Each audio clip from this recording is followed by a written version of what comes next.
Alright, so you probably all want some insight onto what's happening with the car exactly at the moment, because I know I didn't post last week, and that was literally because I didn't have anything to film. So I've ordered quite a few parts, and as you can see here, a couple of them have arrived, but the problem is that because of this whole coronavirus thing, I can't actually get the parts here. I can order them, but I can't get them. And the one thing that's holding me back from taking the head to the machine shop is actually getting the cam for the Skyline. So you can see I've got the head still sitting here from when I took it off, like, I don't know, a month ago or 2 months ago. The reason for that is that I can't get a cam for it because literally they can't get the material to make the cams, because that comes from overseas, and because of the coronavirus restrictions here in Australia, the borders are shut, so I can't actually get the product I want. So that's kind of delaying things heaps. My car's kind of sitting here at the moment, which is pretty shit. But what I did manage to get my hands on is some of the parts for the head. So the only thing I'm missing is the cam, but I've got the valve springs and retainers here. These are just some heavy duty valve springs. And then I also did get a water pump. So that's the gasket there. Timing belt. I got a brand new set of Nason lifters, they're hydraulic tappets. I also got a knock sensor, basically, so I know when it's going to blow up. Hopefully it doesn't, we'll see what happens. That's just the wiring for it. Idler for the timing belt kit, so I got the timing belt kit and the water pump together. And then here's the actual water pump, just a normal water pump, nothing fancy, should do the job. There's just some clips down there as well. I've also got the old exhaust sitting underneath the car, basically just a straight through from the headers all the way back. I mean, there's a muffler there, but it's pretty much a straight through muffler, it does nothing. So if anybody wants to buy this, just message me on my Instagram. The link will be in the description of this video. And yeah, because I'm looking to sell it because I need money to fund other things for this. So yeah. And then on the flip side, things to do with the ute. Basically, have a couple parts coming for it. Again, I've ordered them, but they're not going to show up for a while because they can't get the parts. If they're coming from overseas, they can't get them here, or they can't get the materials to make them. So I do actually bought a snorkel for the ute. I bought a PPD 3-inch exhaust with a high flow cat. That's stainless. That's the one I'm probably looking forward to the most because I reckon it'll sound mad. And then the last thing I got, well, I'm going to get on the ZD30. You can actually get a remap for them by a guy called Jamie Noble.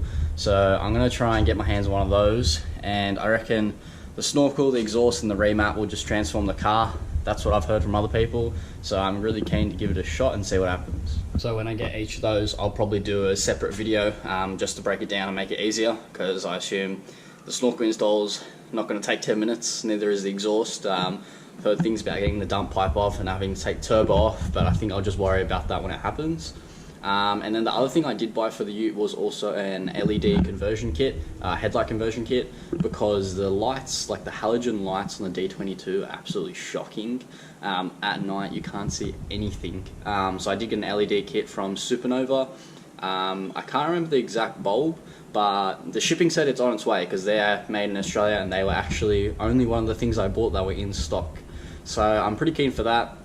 I'll make a video doing the comparison of the normal halogens versus the LED lights, and I reckon it'll be heaps brighter, but we just have to test it out and see how it goes. So the first thing I'm going to do on the Skyline today, you'll notice this side actually has no stickers. So I had one sticker on the rear quarter, had a couple on the window, had a big circle sticker here that you'd put your number in if you're racing, and then I had another two stickers, one here and then one up there that I just took off.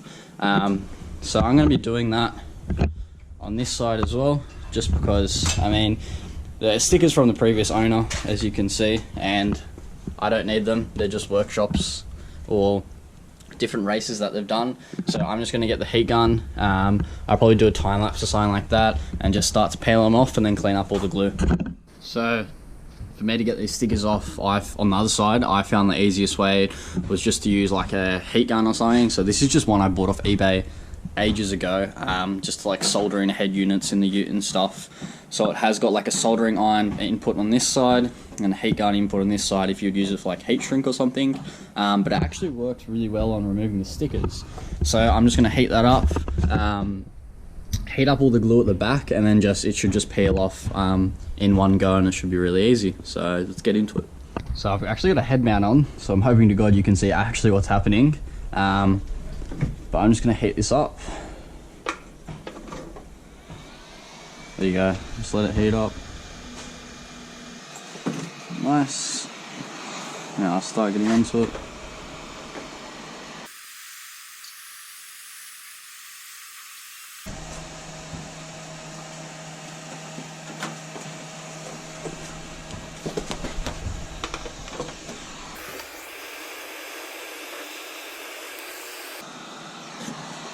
But I've just got the light shining and hopefully you can see there's just like a tiny outline. Hopefully the camera will pick it up, that goes around the sticker. So I'm going to try and get that off. The other side, what I did was just I heated it up a little bit more, and then I had some like WD-40 or some metho or something. I mean, I'm not too worried about the paint. It's a drift car, so who cares? But that seemed to get it off the other side, so I'll give it a go on this side and see what happens. So I actually want to leave this sticker on, because I'm not 100% sure, but because the cage is approved, I wanted to keep this on so they know that, you know, it's all legal and stuff. It all checks out on the racetrack. I don't know if I'll take it off later, if it doesn't matter or whatever, but I'm just going to take off the blue one for now.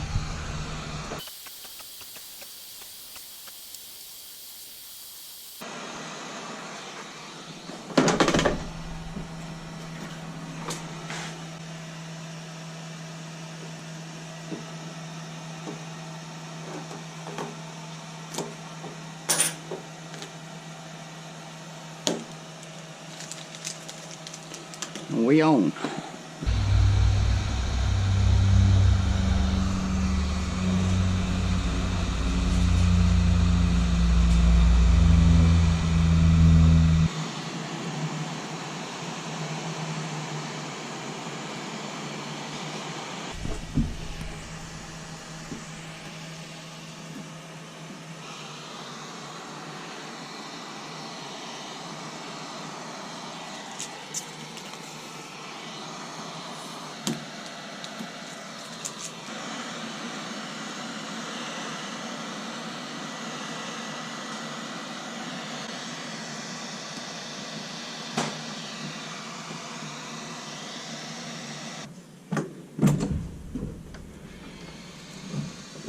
Second last one.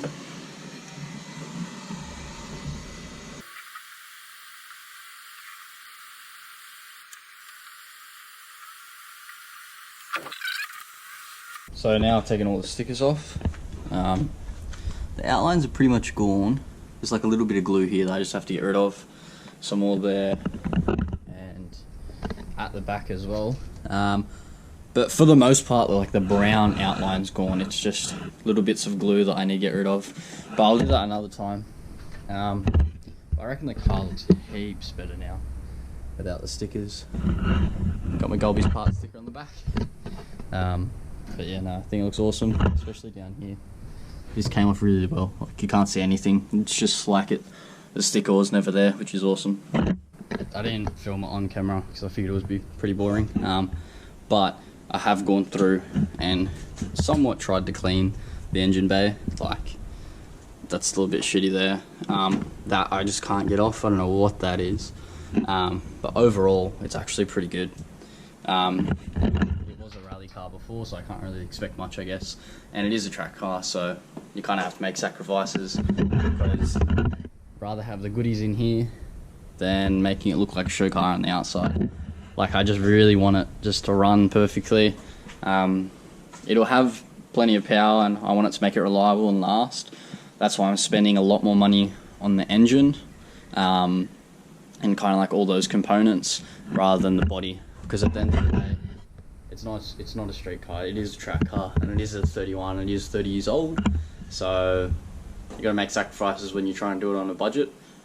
That's all good, and I'm keen to keep going. So since some of the things I can't get, I'm actually going to try and pump some of the ute videos when the stuff arrives for that, which hopefully should be soon, because for whatever reason you guys enjoy watching the ute videos more than you do the Skyline, but I think that's just because the Skyline's in its early stages.